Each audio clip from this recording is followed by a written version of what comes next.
Tumejifunza yote, mamalizio yake ni upendo. Eti unaelewa nini kuhusu upendo?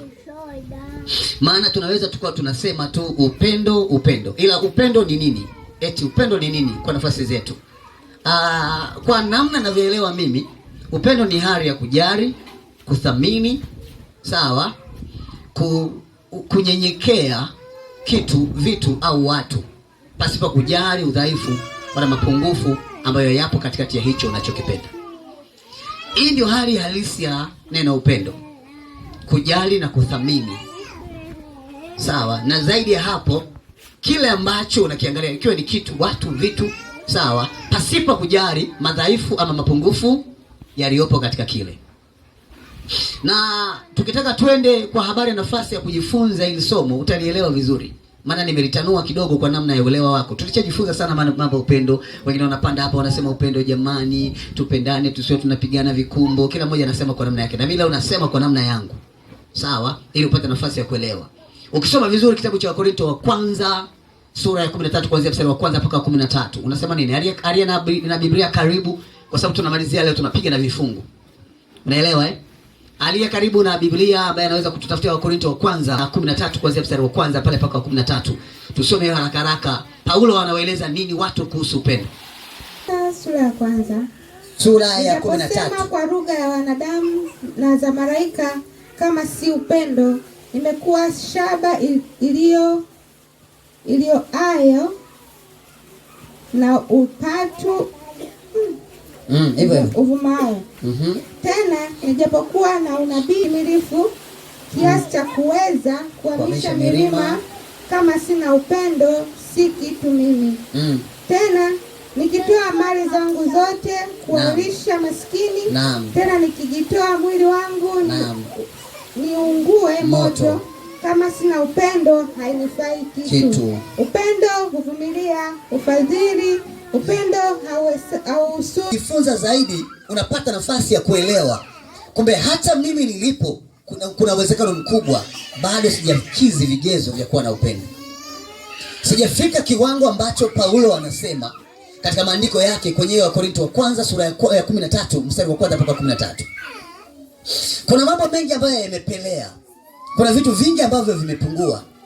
Kuna muda unaangalia upendo una matabaka, naelewa Kuna wenye pesa wanapendana, kuna wenye mali kidogo wanapendana wenyewe, kuna wenye namna fulani wanakuwa na hazi fulani wamejiweka wenyewe pembeni.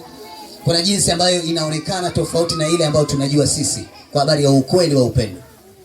Na ndio maana tunasema, Biblia inasema pakiwepo unabii, utabiri ama namna nyingine yoyote inaweza kufa, lakini sio kwenye upendo.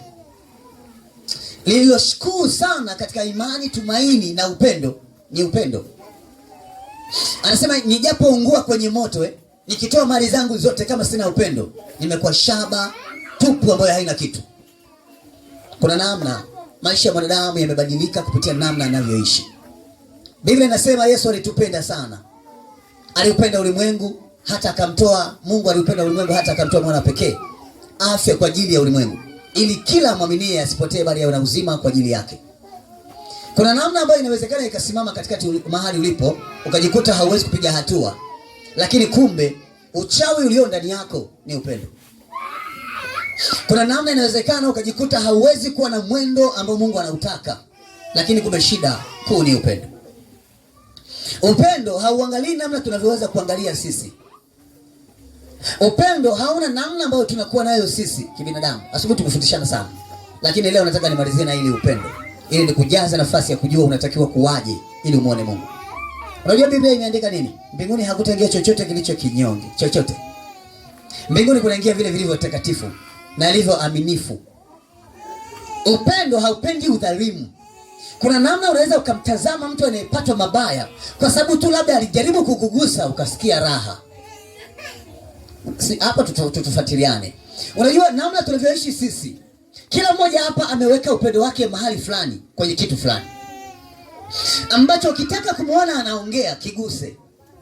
Ukitaka kuona asili ya original yake, asili yake, kiguse kile anacho. Kwa sababu vinavyoguswa vile ambavyo tumewekeza au tumevipenda, tunaweza kufanya chochote cha uharibifu kwa sababu ya kile ambacho tunakiamini na kukipenda sisi. Utaangalia namna kubwa ya maombi mengi ambayo yanazidi kuendelea kanisa lilipo leo, waombaji walivyo leo, utaiangalia hatari kubwa ya kundi kubwa la watu wanaojiita waombaji. Kwa sababu ubanguaji wanaofanya waombaji sio wa kutamani kuona neema ya Mungu, ni kutamani kuona maslahi binafsi ya maisha na kile wanachokitamani. Na ndio wanasema upendo haupendi udhalimu. Upendo hauchoki. Upendo hauna sababu. Upendo unapenda tu. Upendo haupendi mabaya. Sasa kama upendo haupendi mabaya, kuna namna tunafikiria kuona ubaya kwa watu tunaamini walitufanyia ubaya. Si sawa? Na hii imekuwa sehemu kubwa ya kundi kubwa la watu wa Mungu kwenye maeneo. Watu wengi tuna visasi, tuna vita na watu mbalimbali, tuna uadui na watu mbalimbali, tumetengeneza chuki na watu mbalimbali. Na ukiangalia sababu kubwa ni kwa sababu walijaribu tu kukatisha kwenye njia zetu. Waliingia mahali ambapo tuliwekeza ama tuliamini ama tulifanya kwa ukubwa ama kwa uchungu, kwa mzigo ama kwa jasho. Tukawekeza, wao wakavitua vile vitu pengine kwa nguvu pasipo kutuomba. Tukaingia ghadhabu na ubaya, chuki na hasira. Ni kweli kwamba kuna muda tunakaa kama kanisa la Mungu, tunasimama kweli kabisa, tunasema tuombe kwa ajili ya kupatwa kwa mabaya kwa watu waliotenda ubaya. Nakumbuka kuna mtu mmoja mwaka mmoja alinifuata akaniambia, unajua Biblia ni kitabu ambacho kinaweza pia ukikisoma vizuri ukampiga mtu aliyekutendea ubaya kupitia Biblia, ukakaa ukafanya mambo yako pale, ukaomba mtu akaweuka kabisa. Unajua kitu kama hicho? Mimi nikamwambia mimi sijui. Akasema ngoja tu nimesahau ni mahali gani, lakini kuna wakati wakisimama watumishi wa Mungu wakafanya kabisa, unaweuka kabisa. Anapata faida gani kwa mtu kueuka? Kwa sababu kuna majira mengine lazima tuangalie kile ambacho tayari kiko. Siku moja nilikwambia, kila kinachochukuliwa kwenye mikono yako na kuondolewa sio chako. Hata kama ulikitolea gharama na jasho, sio chako. Kiache kiende. Anza kuangalia mengine, kwa sababu kuna mambo mengine ambayo yanatakiwa yaje kwa upande wako. Unaweza ukajikuta kupitia kile ulichokiondoa au kilichoondolewa kwako, kuna kuja vingine vizuri kuliko kile kilichoondolewa. Lakini kwa namna utakavyofanya maamuzi, unaweza kuzuia vingine vinavyotakiwa kuja kwako visije kabisa, na kile ulichokipoteza pia usikipate kabisa. Ndio maana Biblia inaeleza ukweli kwamba Mungu anatujua kabla sisi hatujajua kinachoendelea. Na ufahari wa nafasi ya neema ya Mungu ni kuishi katikati ya pendo la kweli, ambalo ni agizo la Mungu kwa kila Mkristo anayestahili kuishi. Una upendo eh? Upendo sio hali ya kubagua wengine. Upendo sio kutoa sadaka. Unaelewa? Upendo sio kuangalia na kusimama tu kusema kwamba Mungu nakushukuru. Upendo ni kujali. Unaelewa? Kuna kitu kipya kinatakiwa kizaliwe katikati kwenye eneo lako. Pakiwepo na madoa yoyote mahali pa nafasi ya hili neno linaitwa upendo, sio upendo tayari. Huwezi kumwombea mwenzako baya kwa sababu tu amekupiga na anafanya ama kuchukulia kitu kifulani, eti kwa sababu tu kile kitu cha msingi sana kwako ukatamani kuna mabaya yanamtokea. Kanisa leo limetengeneza uadui katikati. Imani ya leo imetengeneza uadui katikati. Kuna watu wanaojiamini kwamba ni watu wa Mungu, wakifanya mashambulizi kwa watu wengine usiku na mchana, wakiwashambulia wale ambao wanaamini hawana haki, hawastahili kuishi duniani. Kwa hiyo kanisa limeketi mahali likifanya uharibifu usiku na mchana, huku wakifurahia kuona uharibifu unaotokea kwa watu ambao hawakuwaumba. Rudi nyuma. Katika kifo cha Stefano tunaamini palikuwa na mtu mmoja aliyekuwa anaitwa Sauli. Mtu ambaye alilitesa kanisa kwa miaka mingi. Yule ndiye aliyechukua mavazi ya Stefano kwa wakati Stefano anapigwa mawe. Lakini unajua maneno ambayo aliyasema Stefano? Wasamehe maana hawajui wanalolitenda. Msamaha ni dawa. Mtu anayekufa kwa msamaha hana hadui wala hana kisasi. Mtu anayekufa kwa neno ambalo anaongeza, eti kwa sababu labda kuna mtu aliye juu yake kwa kufanya kitu, atakufa na kisasi kingine. Ndio maana Biblia inatueleza ukweli. Tusifanye lolote ambalo halitokani na Mungu. Tufanane na Mungu wetu au bana makosa. Na kila asemaye yeye ni wa Mungu, basi atakiwa kufanana na Mungu. Ndio maana agizo la kweli kwa Mungu wetu ni upendo. Kuna watu wanakufa, lakini kabla ya kufa anawaambia tumpendane sana. Ila mlikuwa naye, maana yake hata yeye anaamini hamjapendana. Upendo sio dalili hizi tunazozitazama sisi. Sio haya tunayofanya ambayo yanachoka. Upendo wa tulio wengi humu unachoka. Unaelewa eh? Upendo wetu unachoka. Ukimpa mtu wewe, ukampa mtu wewe, ukampa mtu wewe, ukaona yeye ajali, ukampa tena, unakata mguu. Unakata na misaada, unakata na kila kitu. Tukikuuliza unasema utakuwa unampelekea mtu ambaye hathamini, mtu ambaye hajali, mtu ambaye hasemi, mtu ambaye haoneshi kubeba kile ambacho umempa. Sibani kawatupia hata mbwa. Yaani kuna maneno fulani hivi mabaya ambayo ukiyafikiria moyoni mwako ni kama yanakufurahisha kwa kile unachokitenda. Unajua ulianza vizuri kama unaenda mbinguni, ila ukajikuta ghafla umekata kona, unaelekea jehanamu. Kweli kwa namna ya hatua ulivyokuwa unaenda ni kama kweli unaenda kutoboa mbinguni huyo, lakini umekata kona ya ghafla. Alafu sasa jehanamu haiko mbali na kona uliopiga, ni kona moja unadumbukia. Hauna namna nyingine ya kuangalia kile unachokiangalia. Kuna watu wamejenga wadui na mitaa. Naelewa? Kuna watu kwa kuamini kwamba wale waliopo kwenye maeneo yao hawastahili kuwa watu. Imani na maombi sio kuwataka wengine kwa ubaya. Biblia inasema hata wabaya wako watakiwa kujua wema wako. Kuna namna watu waliwekwa msalabani wawili. Yule mmoja alisema huyu mtu ana haki, ile ni mbaya. Kuna mtu anatakiwa kutambua haki yako, kutambua ule upendo wako wa kweli ulio ndani moyo wako. Ni kweli kuna muda unaweza ukasema upendo wangu ndio unaweza kuniua, lakini sio kweli. Mimi naamini Mungu atakutangulia katika kila jambo linalostahili. Ulifanya mara moja, ni kweli ulikosea kwa namna fulani, Mungu aliweka mtu mbaya kweli katika hali ya kumsaidia, akabeba na Kasimu. Unaelewa Yaani ulimsaidia kwa wema, kweli katika baada ya kumsaidia kwa dakika ngapi, na kale Kasimu kako akachomoa mfukoni, akaondoka nako.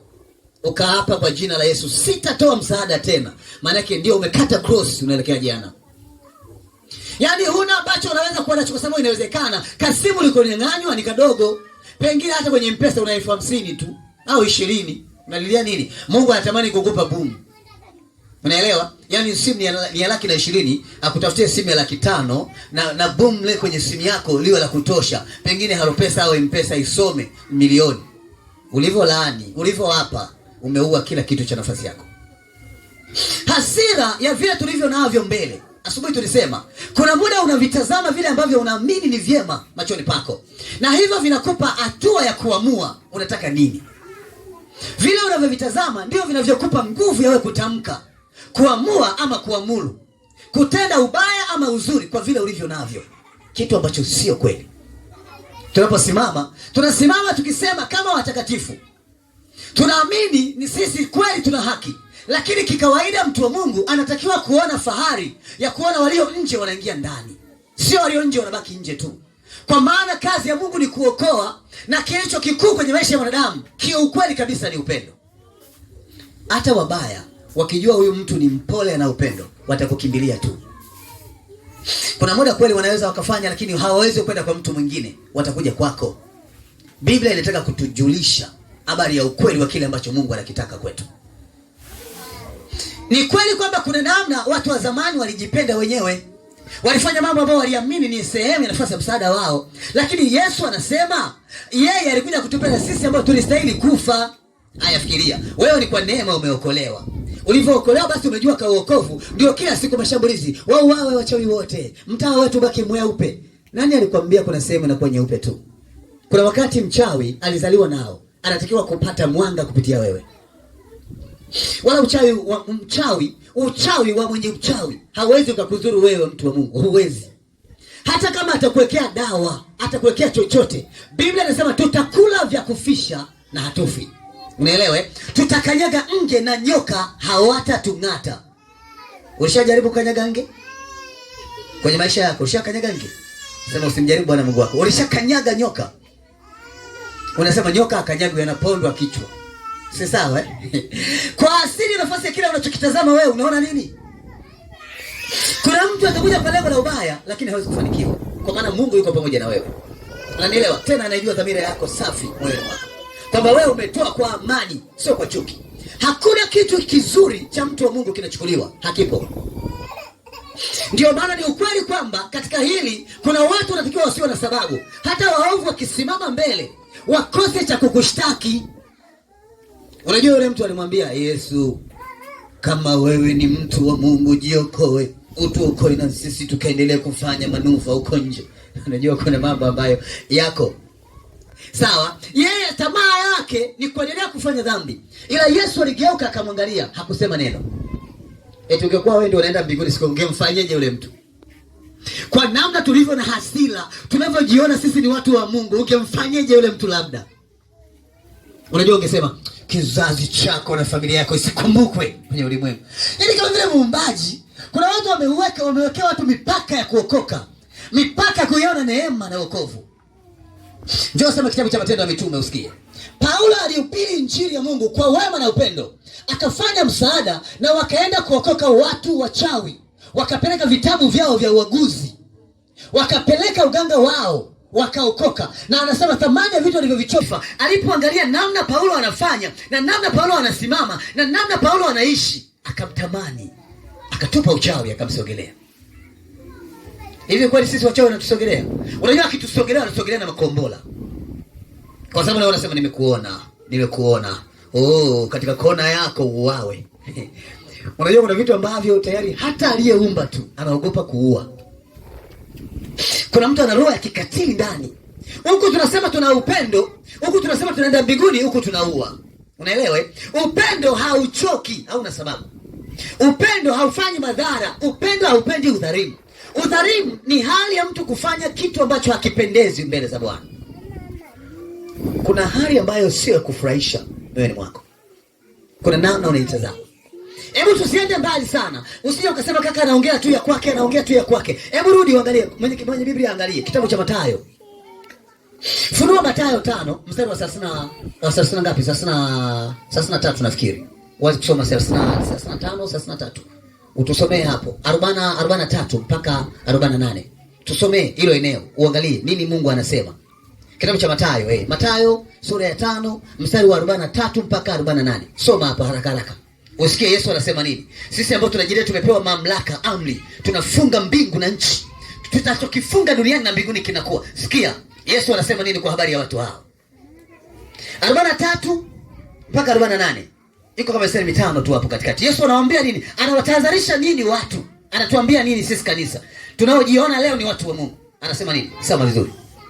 Mathayo sura ya 5 mstari wa 43. Anasemaje? Mmesikia kwamba imenenwa, mpende jirani yako, umchukie adui yako. Lakini mimi nawaambia, wapendeni adui zenu, waombeeni wanaowaudhi, ili mpate kuwa wana wa Baba yenu aliye mbinguni. Maana yeye huangazia jua lake waovu na wema, huwaonyeshea mvua wenye haki na wasio na haki. Maana mkiwapenda wanaowapenda ninyi, mwapata thawabu gani? Hata watoza ushuru, je, nao hawafanyi hayo? Tena mkiwaamkia ndugu zenu tu, mnatenda tendo gani la ziada la zaidi? Hata watu wa mataifa, je, nao hawafanyi kama hayo? Basi ninyi mtakuwa watakatifu kama Baba yenu wa mbinguni alivyo mtakatifu. Ninyi mtakuwa watakatifu kama Baba yenu wa mbinguni alivyo. Kwa kutenda nini? Ninyi mtakuwa watakatifu. Ka utakatifu kanatimia hapo. Nafikiri tunaelewana vizuri. Unajua kuna mtu anaweza akakurupuka tu kwa sababu ameokolewa. Hivi piga hesabu, kabla ya kuokolewa una miaka 5 labda 10. Mbingu ingeisha, dunia ingeisha kabla ya miaka 10. Ungekuwa wapi wewe? Tunasema kile ambacho kinakuja kwa kukudhuru hakitakudhuru wewe, kwa sababu una siku za kuishi duniani. Tunabaki na muda wa kusema huyu mtu alistahili kuishi na nini, lakini ulikushaenda. Na ukishakaa mahali pa mstari huwezi kuogopa kifo. Unanielewa? Huwezi kuogopa una watoto wadogo ama wakubwa. Mungu atasimamia kila kitu kinachokuhusu wewe. Ni kwamba hatuelewi tu.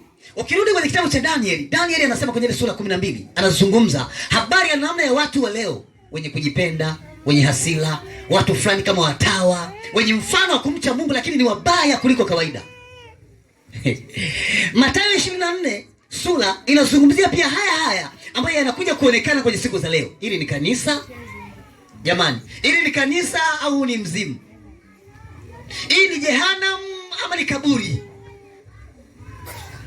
Unajua kuna namna tunasimama. Mimi naona watumishi mbalimbali wanavyojitapa. Naona watu wanatembea kwa kujitapa tu. Yaani kama mbinguni tayari washanunua. Paulo anasema sijafika bado, ila nakaza mwendo nifike. Unajua hata mimi nasema hivyo, bado hatujafika. Lolote linaweza likatokea dakika yoyote kuanzia sasa. Watu ambao walimcha Mungu kama kina Musa walipewa huduma kubwa. Kuna muda hata wao waliogopa, na unaona namna walikuja kufa kule mwisho. Kuna namna inahitajika bado unyenyekevu kwa mtu wa Mungu bado. Kwa maana hata ukijiangalia tu kuna namna haujafuzu vigezo vinavyostahili. Nimesikia shuhuda ya dada anasema akatenda, akazunguka, akafanya kile ambacho tayari amefanya. Huo ndio upendo. Upendo sio kuolewa wala kuoa. Kanisa, upendo sio huo. Upendo ni kujali na kuthamini.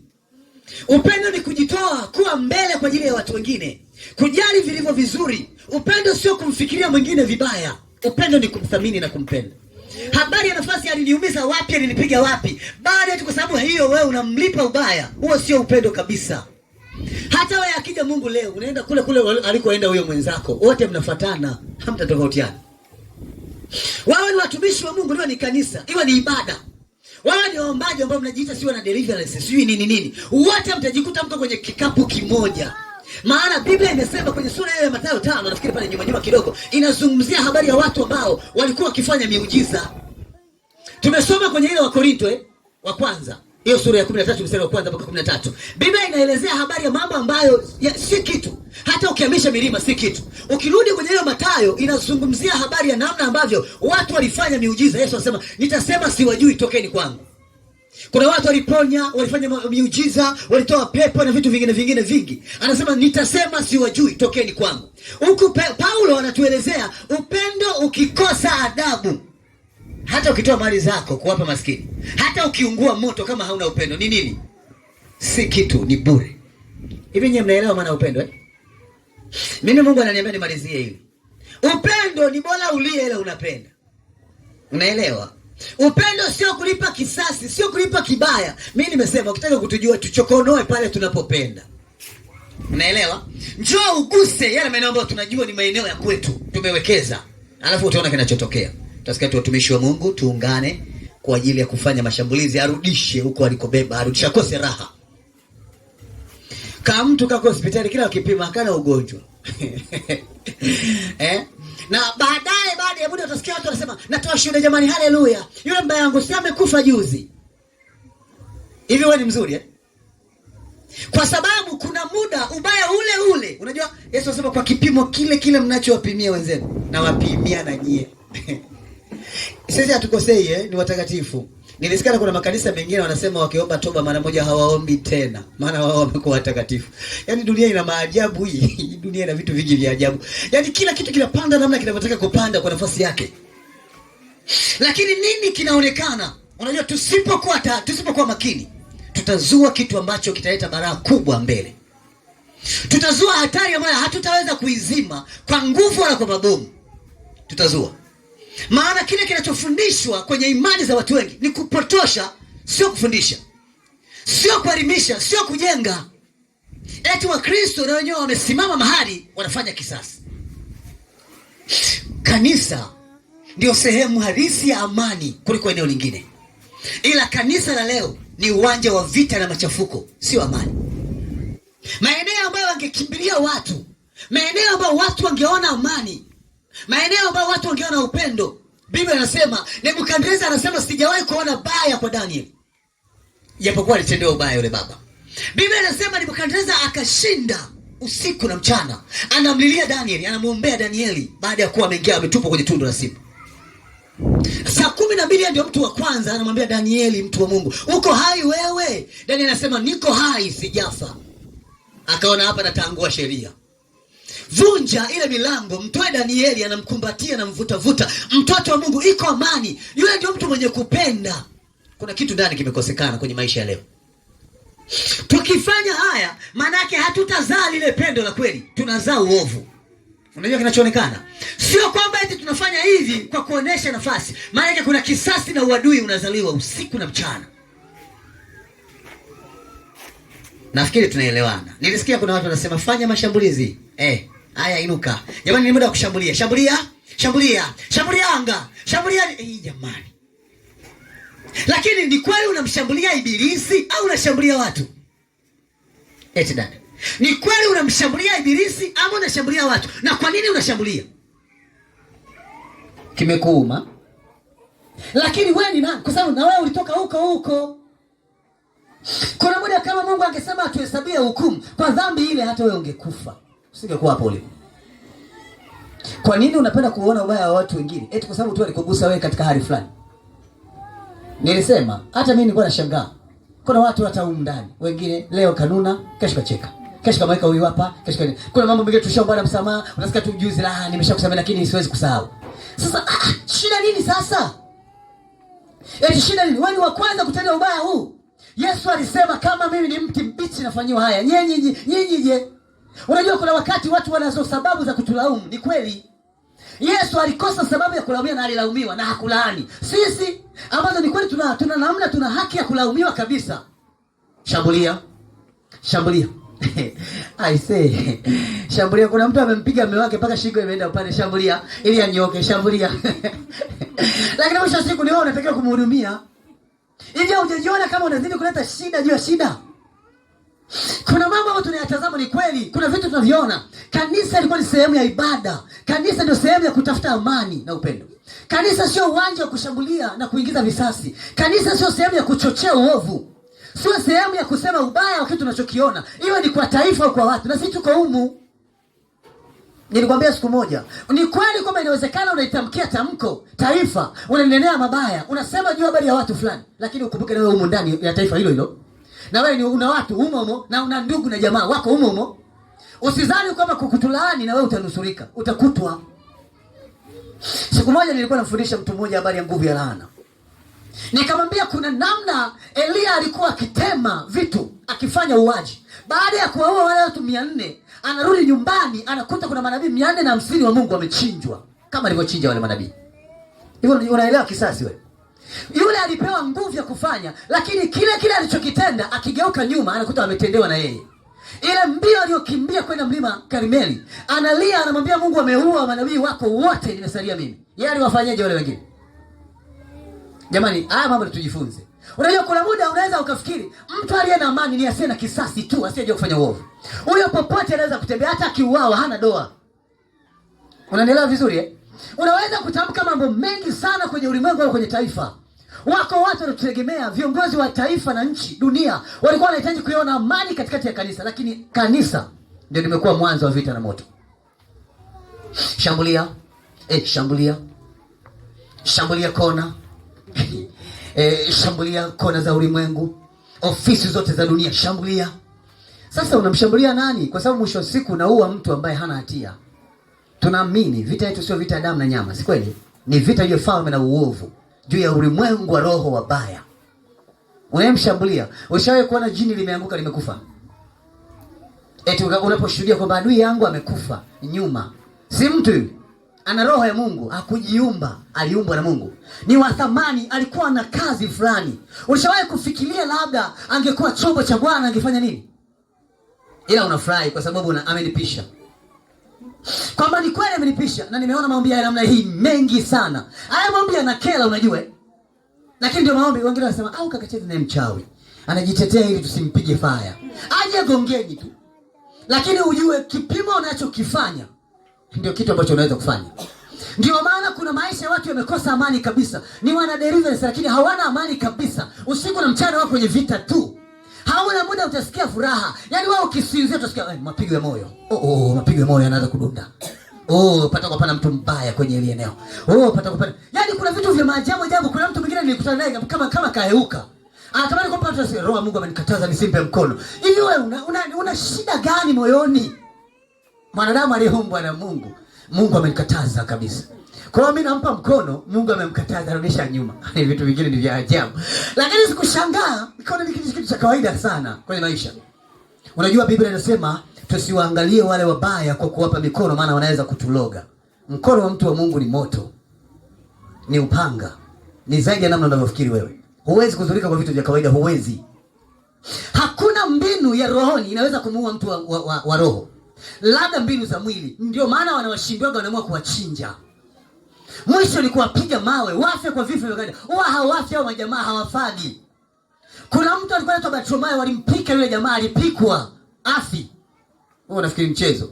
Hufi, ila sisi ni kweli kuna watu wa Mungu. Watu wa Mungu nyosha mikono. Kuna watu wa Mungu. we. Tumejaa habari ya yale ambayo tunaiangalia, ndio maana vita haziishi. Unajua hata mbaya akitamani kuokoka, haoni maana na yeye anaona unapiga kama anavyopigaga yeye. Sasa anaenda kule anaenda kupata amani au kufundishwa upanga. Hakuna kinachoweza kuonekana kwenye maisha yetu. Yesu anasema niliupenda ulimwengu nikamtoa, au Mungu anasema alipenda ulimwengu akamtoa mwana wa pekee. Afya kwa ajili yetu.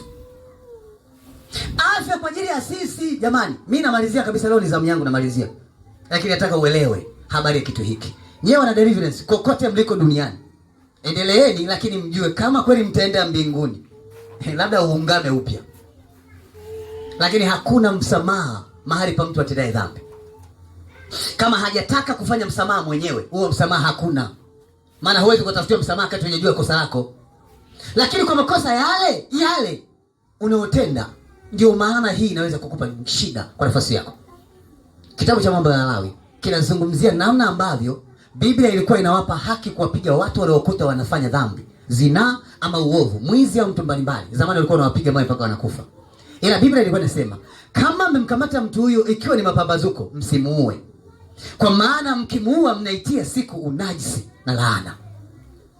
Na wale wanaofanya kazi ya kumuua huyo mtu kwa namna ya ubaya uliomkuta nao, watakuwa najisi kwa muda wa siku 3 na watatakiwa kujisafisha kwenye maji ya hisopo kwa muda wa siku 3 bila kukabiliana au kukaribiana. Eti ni raha. Leo tunapiga fire tu. Fire! Baba kwenye kajumba kake piga. Mungu naona kuna watoto wake wawili, piga. Piga na kile kapanya, piga. Yaani kuna vitu ambavyo huwezi kukutana na muujiza Mungu, huwezi. Wewe mwenyewe ni shetani. Kwa roho, kwa macho ni shetani. Hakuna mtu mzuri anayejua kuua hata siku moja. Mtu mzuri analia. Na Mola Daudi alimfahamu Sauli kama adui yake. Alimwombolezea siku ngapi? Alilia, Daudi alilia, anasema ole. Kwa nini? Kwa nini haukusubiri? Hivi sisi tunaweza kuombea adui zetu waishi? Subutu. Unaweza ukaketi mahali eti unaweka ombolezo.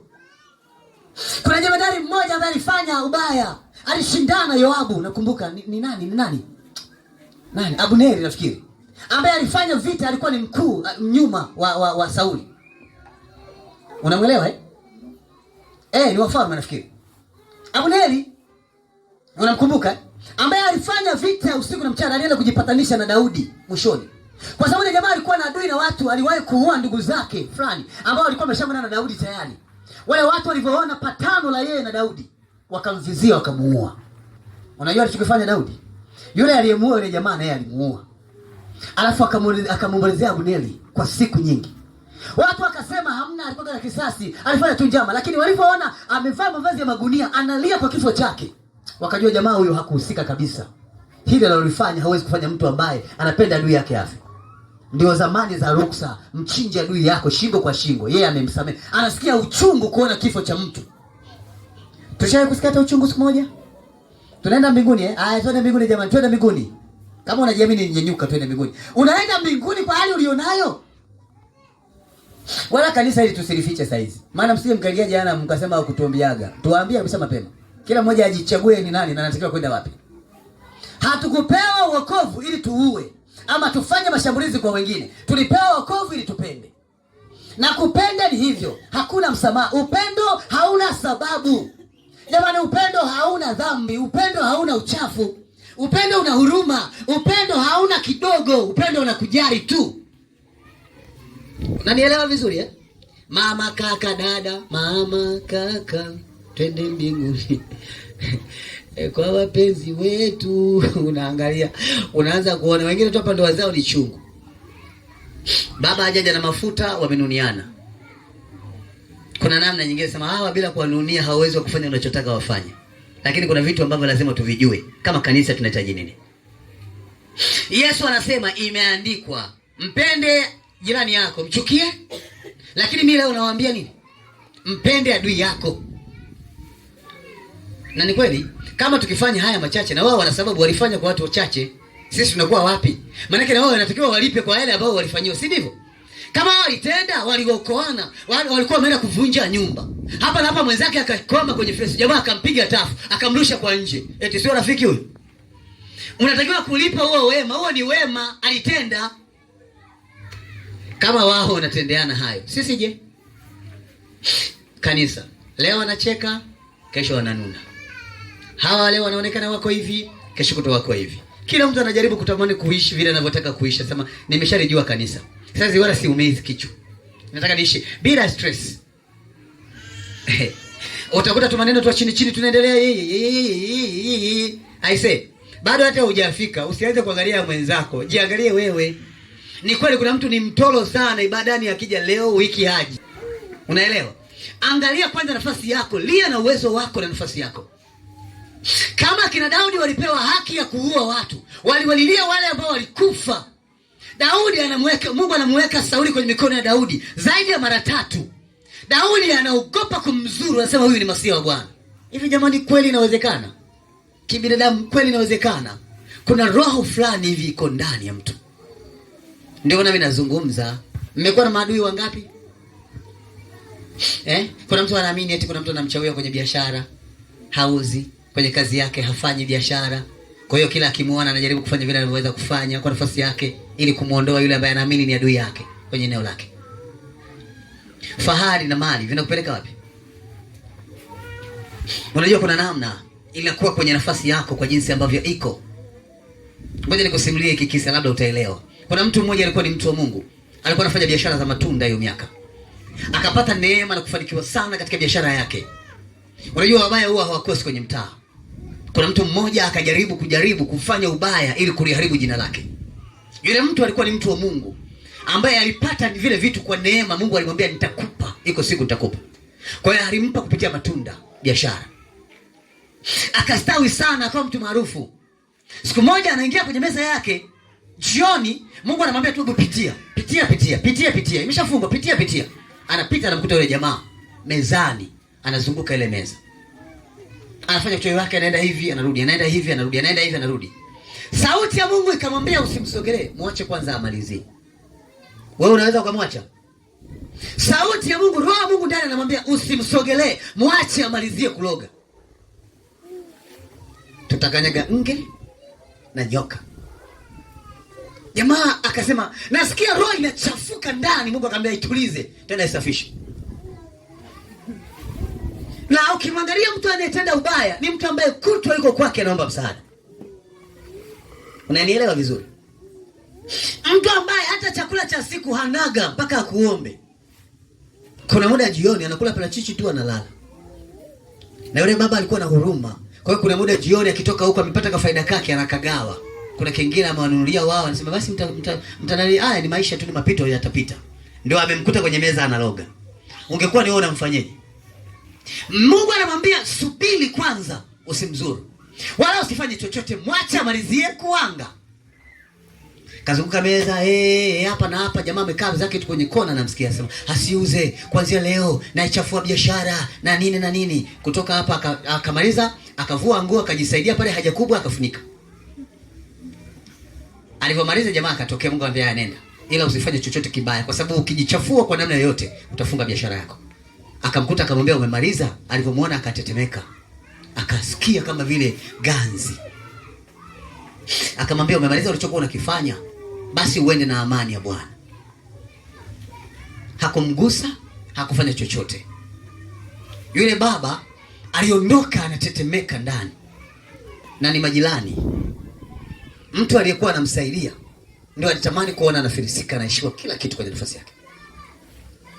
Mungu akamwambia kuanzia kesho hii biashara imebarikiwa. Hautakuwa unafika saa 6 hujamaliza biashara. Tununua mzigo unaweza hata kama ni samtela. Ukifunga saa 6 mwisho, ngoma imeisha. Unajua kuna vitu uelewi kwenye maisha huelewi.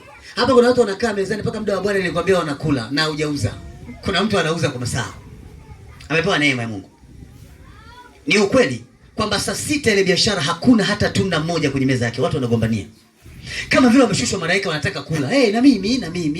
Yaani matunda yako mpaka wengine wanakuwa na kukata jicho. Unajua kuna watu wanajitoa wanasema, hebu niambie mganga wako. Niambie hii dawa unitoa wapi? Ndio pale tunajidai tunasema dawa ni Yesu. Unaelewa? Kuna mambo mengine tena kwa kujivuna kabisa na kifua na mabega juu. Dawa ni Yesu. Mtu anakuambia wewe Yesu anaweza kufanya haya. Wewe mbona watu wengi wanasali kitu naona tunakutana chemba kule. Kuna namna unaiona tofauti. Wakati anarudi jioni Mungu anamwambia mchukulie biashara, mchukulie kitu maana hana cha kufungulia tena leo. Wala chakula, umpelekee yule uliyemkuta anafanya ubaya hapo. Ngoja tuone kama kuna mtu, tokeni nje kwanza. Unajua kuna muda unaweza ukaangalia kama kuna namna. Huyu hakulaani anakubariki. Akachukua kamzigo, tena siku hiyo kabisa akamnunulia kabisa kanusu ka nyama, kamnunulia kanusu ka nyama na tumchele, kidogo akafungasha, akafika pale kaita watoto maana anajua yeye hawezi kupokea, akawapa. Nendeni mkapike. Baba alikaa siku ya kwanza, siku ya pili, siku ya tatu, akaenda analia. Anamwambia sitakuja kurudia tena, nisamee. Mungu anapenda kuokoa roho, sio kuangamiza. Sisi tunapenda kuangamiza roho, sio kuokoa. Tubaki sisi tu. Unajua kuna mahali pameandikwa kuna watu wako ndani hawataki walio nje waingie ndani. Na hata walio ndani pia wanawaziba mlangoni wasitoke nje. Kuna watu walishagundua uovu wako na ubaya wako. Kuna jinsi unaishi nje na namna inavyotakiwa iwe. Eti siku umemkuta mtu amejisaidia haja kubwa kwenye sehemu yako ya biashara, unaweza kumnunulia kilo ya nyama na mchele kufungulia. Tuzungumze tu hapa ukweli. Kwanza utasema, yani mimi ndio namlisha, namtunza. Hapa mjini anakaa kwa jina langu. Hivi kwanza umenionaje kwanza? Kwanza unatembea unaenda kwanza hauamini alichofanya. Samehe kutoka moyoni. Usikumbuke. Kuna mtu ana madoa, amechapakazwa uovu wa siku nyingi na mtu. Kuna muda unamuogopa kwamba huyu ni adui. Lakini unazuia karama yako kufanya kazi. Kwa sababu karama iko kwenye matendo mema. Biblia inasema, ndipo mtakapokuwa wa nani? Watakatifu kama nani? Kama Baba yenu. Na mtu awezaye kufanya matendo ya kimungu ni mtu aliye mtakatifu. Yupo. Nyewe wachungaji tupo. Wainjilisti? Apiga fire. Unataka kuchezea mgonge fire. Unamzubaisha nini? Ile fire uliyopigwa au uliyompiga ndio usiku na wewe unagongwa ile ile. Unajua waombaji wengi hawana amani. Sio kwamba eti kwa sababu wana namna fulani. Waombaji wengi hata ukisikiliza hadi sauti zao zimeenda. Sio eti kwa sababu wanamuomba Mungu vita. Vita. Sio kwamba eti yani ile kataa kabisa. Eti kwa sababu ni kumuomba Mungu. Tunavyomuomba Mungu sauti haziendi. Kwa sababu kumuomba Mungu hatushambulii. Unajua? Ila unaanza kushambulia barini, majini. Yaani kuna jinsi unajisikia unavyomwomba Mungu wewe unamwambia tu Mungu jini. Unaenda kwa adabu. Kwa sauti bana iendi. Paka tukisalimiana unasikia tu Bwana Yesu asifiwe. Sauti haitoki. Na wamepigwa mkoma wa sauti haitoki. Watu wanagongwa. Nisikia kuna mtu mmoja ananiambia wakanikaba usiku. Wakanikaba nikasema jina Yesu, na Yesu bali Yesu. Kwani hajui. Maana mmeshakuwa na vita, hakuna amani. Huo ndio wadui. Lakini nani kakwambia kwamba tuna vita hizo? Vita zetu ni juu ya falme na mamlaka, juu ya ulimwengu wa roho waovu. Tunahitaji kuona baraka, maana lengo la Mungu ni kuokoa dunia. Unajua kuna mahali niliangalia kisa kimoja kwa habari ya Rutu siku za nyuma sana. Biblia inaeleza alikuwa na mwanamke ambaye alimpenda, ni mke wake. Ila yule mwanamke alikuwa ni mnafiki, anapenda ushoga, umbea. Na watu wake wengi walikuwa ni wa Sodoma na Gomora. Unanielewa eh? Isome vile ile story vizuri usikie. Kisa cha kubadilika kuwa nguzo ya chumvi. Mungu alimwekea mtihani asigeuke nyuma. Ni mtu muovu. Ni mtu ambaye tayari kwa nafasi yake Mungu hakufikiria kumwangamiza, ijapokuwa amekaa mahali pa uovu. Ila ni mtu wa mtu mwenye haki. Hivi sisi tunajionaje? Ndio hiki ambacho nimekiangalia. Mungu ameniambia hebu wafundishe hao watu. Maana kuna watu wengi hawajui na maana ya upendo. Na ni kweli hata mimi hapa nimeamini hatujui maana ya upendo. Tunahitaji kujua maana ya upendo ili kupiga hatua kutoka hapa tulipo. Biblia inakueleza ukweli na uhalisia wewe ni nani. Kama umefurahia kuona ndugu na jamaa na marafiki wanauawa kwenye eneo fulani, taifa, viongozi au watu mbalimbali, hata kama wana makosa, kwa wewe kushiriki tu kufanya kitu ni dhambi. Mtu wa Mungu hatakiwi kuombea mabaya, anatakiwa kuombea mema. Huwezi kuniambia unasikia raha eti ukiona taifa letu linapita kwenye wakati mgumu.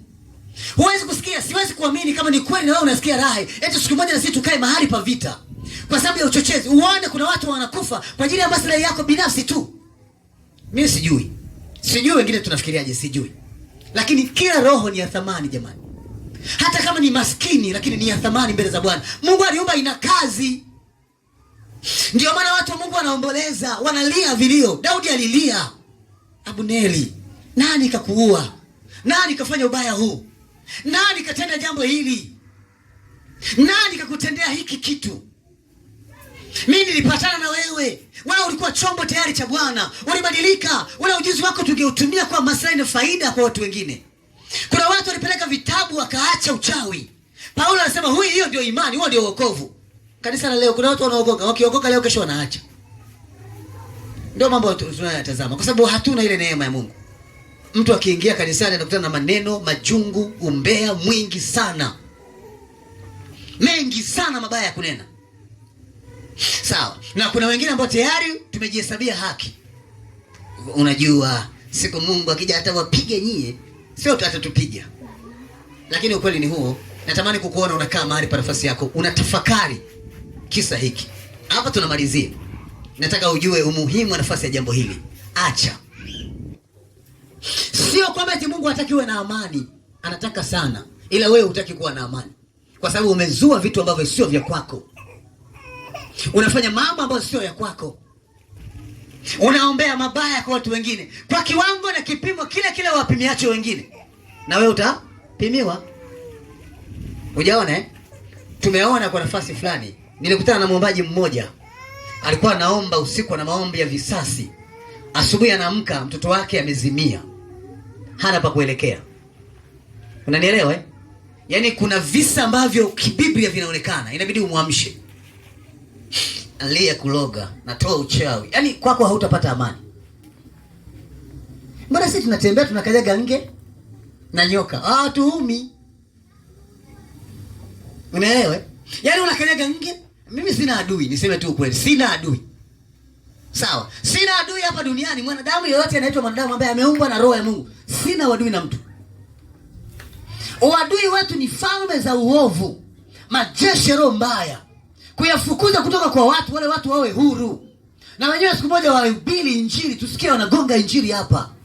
Afu umetulia zako tu pale. Unajua kweli. Kwani ambikio tukiwa wengi ni raha. Au unaonaje? Ni vizuri tuone wengine wakipata neema na msamaha. Ndio maana Yesu aliponya tu, hakuua. Kwenye maisha yake, kwenye historia yake Yesu aliponya tu. Yule mtu ambaye alienda akamkata Yesu sikio, unafahamu kilichomtokea? Ni kweli kwamba pale mwishoni wakati wanamkamata Yesu, kuna mtu alimsogelea Yesu akampiga sikio na upanga. Ni Petro. Baada ya kugundua yule jamaa ndio anaenda kumkamata Yesu. Unajua? Kwanza Petro alisema hivi, Yesu, maana Yesu alisema jiandaeni, wekeni silaha zenu vizuri. Wao wakajua ni za mwili. Wakaenda kununua panga. Gonga kama leo, wakanunua panga. Petro akamwambia Yesu, tuna panga 2. Yesu akasemaje? Zinatosha. Lakini pia hatujazinoa vizuri, tuzinoe. Wakazipiga moto. Kwa hiyo Petro ile umachinosi, unajua ile onekana kwamba ana upendo mwingi, akambangua mtu sikio. Kuna mtu amemtoa mtu kisigino. Kwa hiyo hapa kuna mtu anasuntaga, ni wewe ndio ulipiga fire. Bwana Yesu akamwangalia yule mtu aliyekatwa sikio, akamhurumia, akamwambia Petro, rudisha upanga alani mwake, kwa maana uwae kwa upanga atakufa kwa upanga. Haifai kuwa hivi. Akachukua lile sikio ambalo limekatwa, akalirudisha. Akamwambia umepona. Endelea na kazi yako iliyokuleta. Hivi unaweza kumruhusu adui yako hivi wewe unaleta mchezo. Kuna mambo ambayo kibinadamu hayapo kabisa, hayapo. Yaani kuna vitu kibinadamu hatuwezi kuviona kabisa kwenye maisha. Na ukiona kuna watu wa namna hii mbele za Bwana, basi hao wamekomaa. Na kanisa leo teke laini. Yaani hapa shetani akitibua tu lote lina lote. Kwa sababu hamna uombolezaji, hamna watu wenye kumwona Mungu, hamna watu wenye kumwomba Mungu. Tunapigaje hatua? Hatuwezi kupata ushindi kwa sababu hatuna nguvu ya Mungu kweli. Na Mungu hawezi kuimwaga nguvu yake kwa watu ambao wanajua ni waovu. Tutaitumia vibaya. Uliwahi kusikia sehemu Petro analani? Ndio alipewa hiyo, ndio jiwe. Maana ya jina Petro ni jiwe. wewe ndio jiwe na juu ya jiwe hili nitalijenga kanisa na milango ya kuzimu haitaweza kabisa kuitikisa. Alipewa mamlaka. Sasa mwingine, mimi sisubiri Yesu anipe, tunajipa wenyewe. Tumepewa mamlaka ya kuamuru, kufanya. Lakini kuna wakati mwingine unaona kabisa haufai, haufanani. Kwa sababu mwisho wa siku utaamua na kufanya maamuzi kwa hisia na tamaa zako mwenyewe, kwa kuvilinda vile unavyovipenda na kuviangalia vile ambavyo unavijali kwa nafasi yako. Mimi niishie kwa nafasi hii. Ningetamani kukupa nafasi ya visa vingi, lakini nikwambie hakunaga mtu yoyote aliyefanya visasi na mashambulizi aliyepata amani. Kuanzia wakati wa Elia, rudi nyuma usome vizuri. Elia alikuwa anahangaika, unajua. Maana leo amelala kwenye kamto kadogo, kesho macho. Maana kunguru amemletea chakula, hauna amani ya kukaa mjini. Kisa ni ile nafasi ya mauaji ilikuwa inafanyika kwenye ule mji. Huwa tu kama vizuri. Wewe tushinde kulala kwa ajili ya mauaji. Unaacha waishi kwa sababu ukoomba wewe. Bwana roho, ombea nafasi ya ulinzi, usalama wako na maisha yako, tuendelee mbele. Liombee taifa, wapende watu hata kama unaona kuna namna iko. Zile kasoro unazozitazama na hata wewe unazo. Kuna namna tu unatakiwa usimame kwenye nafasi yetu. Tunatamani kuliona taifa letu likienda mbele. Nimesikia kuna watu wanalaani maneno mengi magumu. Sio kweli. Laana hata wewe itakula, itakutafuna. Na nimesikia wengine wanasubutu kabisa sema Mungu amenituma. Kuna vitu unavisikia ndani ni vizito. Unaelewa? Kwani wewe utapata furaha gani si tukifa? Unapata furaha gani? Waovu wafe tu wala si huzuniki, wafe. Ulituumba wewe. Unajua thamani yetu mbele za Bwana? Aliyetuumba ana kazi na sisi. Ijapokuwa tumechafuka leo, tungempata Paulo jamani. Tungempata leo Paulo, tunamuelezea hapa kila siku, tungempata. Stefano angesema na kufunga kuanzia leo jehanamu ni yako. Tungempata. Tungempata. Uwasamee maana wajua unalolitenda. Kina Bartimayo wote wamekufa wanachemshwa kwenye mafuta, lakini hawakuwahi kusema maneno mabaya kama sisi. Tena sisi hatujachemshwa bado, tuko hai. Kibaya tunachozidi kufanya ni mabaya tu. Unatendewa nguvu ya Mungu wapi? Ndio maana maombi yetu ni mengi, marefu, ya muda mrefu na hayana chochote. Umelala dakika moja umekabwa. Mara siku ngapi huko sehemu gani? Sio na namna gani? Mambo mengi magumu yametokea. Ni kuamshe muombaji, badilika. Tena usibadilike tu, kafanya huduma kabisa, mwambie Mungu nisamee maana nimeua. Na unajua kuua damu ya mtu, damu yake iko juu yako. Kuna damu ya mchawi inakudai, iko juu yako. Mchawi naye yuko kwenye nafasi ya kuchinjwa, na mimi nimechinjwa, naye anataka kisasi. Ajuaye kutenda dhambi anatenda dhambi, na ajuaye kutenda mema anatenda mema. Kwa maana huwezi ukakuta limao kwenye mtini. Tini inatoa tini, limao inatoa limao, ndimu inatoa ndimu. Kila kitu kwa asili yake kinatoa asili yake. Kwa hiyo jifunze kukaa kwenye mfumo ambao utampendeza Mungu kwenye maisha yako, ili upige hatua ambayo itakuwa salama ndani yako. Unanielewa? Popote ulipo, tunafanya huduma hii ya mrejesho. Unaelewa? Ni ukombozi. Lakini sasa kwa kuwa nimesema maneno haya, kuna mahali unajielewa. Utakuwa kuna sehemu umegundua. Nafanya kazi kubwa ya kumwambia Mungu tusamee. Unaelewa Tunafanya kazi ya kulisafisha kanisa ama kuirudisha neema ya Mungu. Ili roho ya Mungu atue katikati yetu na kukaa katikati ya watu wake, tunahitaji msamaha. Wavue hawa ambao uliwapiga, toa hawa ambao uliwasema vibaya, utamani kuona mabaya kwao, kwa kuhisi, kufikiri, kutenda, hata kunena. Baada ya hapo utaanza kuiona amani ya Mungu kuanzia sasa. Kuna mambo mengi makubwa yataonekana kwako. Kuna mambo yatakwenda kuchipuka, biashara, kazi, uchumi, maisha. Hata mume wako atabadilika. Watoto wako watabadilika, mke wako atabadilika. Mambo yako mengi mazuri yatachanua. Baraka za Bwana zitakuwa sehemu nafasi ya maisha yako. Kumbuka, hii ni nafasi kwa ajili ya nafasi yako tu. Tuna muda wa maombi. Tuandalie biti hapo katikati. Tunaingia kwenye nafasi ya mjumuisho. Ninaomba kwa habari ya mambo yote yaliyo